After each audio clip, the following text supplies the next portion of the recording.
Hi folks, Atlas Aram here with a special video walkthrough of the upcoming Shin Megami Tensei Persona, set to release for the PSP on September 22nd, 2009. With the recent Persona 3 and 4 going down as two of the highest rated RPGs of all time, it's very exciting for us to be able to revisit and remaster the game that started the popular Persona series. Completely remade for PSP, this is the definitive version of the game. We've gone back and relocalized every single line of text, and what's more, we've put back some of the content that didn't make it in the first time around. Snow Queen Quest! The visuals are redone to take advantage of the PSP's widescreen aspect ratio. There are new CG cutscenes which are fully voiced, something missing from the Japanese PSP release. The overworld map is all new, the interface has been optimized and enhanced, giving you more info and presenting things more efficiently, and the music is completely redone. On that subject, each and every launch copy of the game comes in a lovely, slightly oversized outer box, which will include the game and 2 music CDs. We're basically throwing the full soundtrack into the package at no additional cost. Why? Well, because we love you.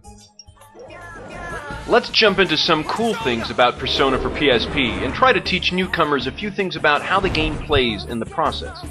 Let's start with battles.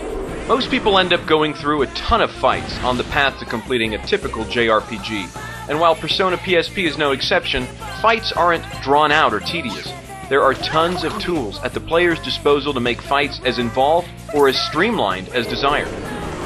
For example, here we'll show you a typical fight from start to finish just to give you an idea of typical battle duration. Not too bad, right? Compared to some other JRPGs that make you sit through endless and repetitive spell animations, Persona's fights go by at a much more enjoyable pace. But it gets better. Check out what happens when we turn on skip mode, done quite easily by pressing the start button in battle. Note the icon now present in the lower left of the screen. Let's take convenience a step further.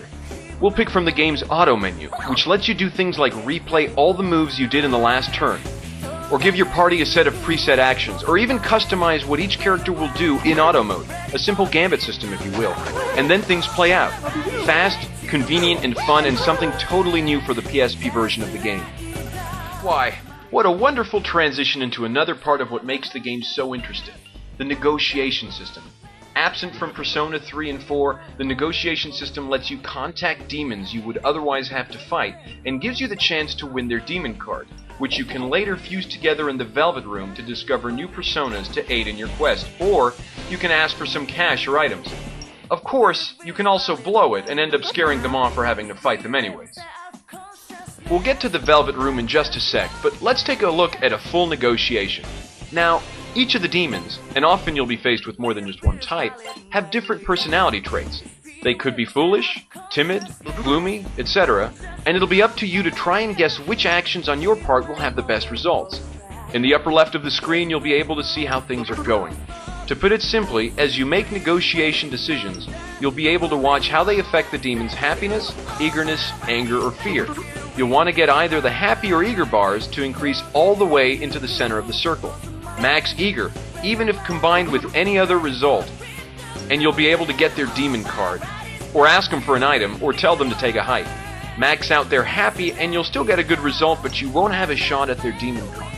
It's best to avoid pissing or scaring them off. The results will never be to your liking.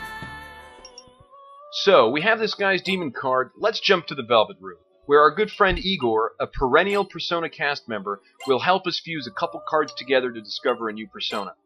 It should be noted that in addition to simply combining cards, you can also throw an item into the mix and shake things up, maybe ending up with something even better than you would otherwise.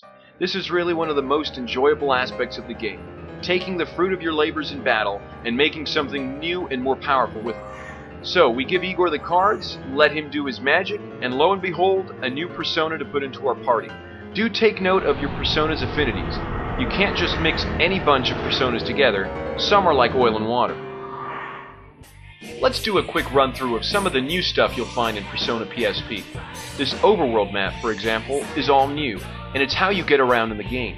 Both in this map and also in the areas you explore, you'll be able to hold the O button and sprint, something you couldn't do in the original PlayStation version released years ago.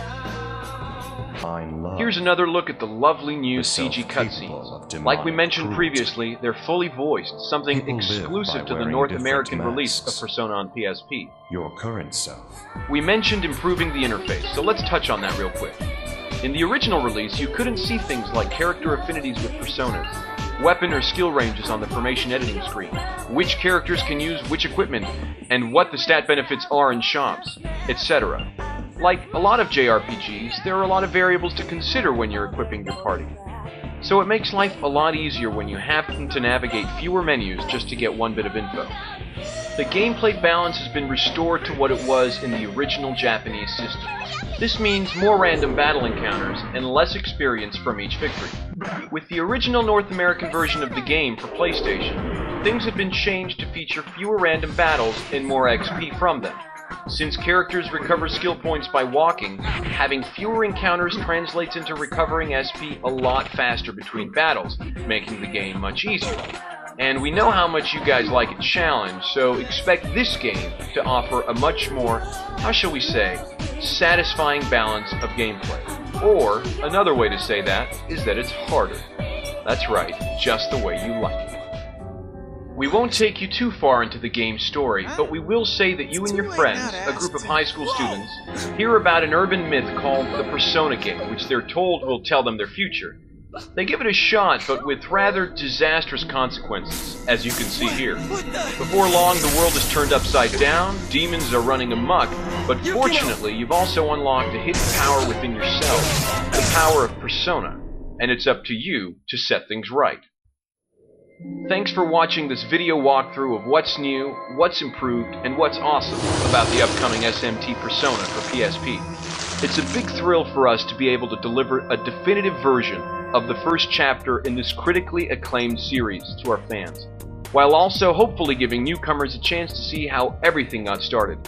It's a special game, which is why we're making a special package just for it, and we hope all of you pre-order or pick it up at launch, enjoy your bonus music CDs, and get lost in the world of Shin Megami Tensei Persona when it releases on September 22nd.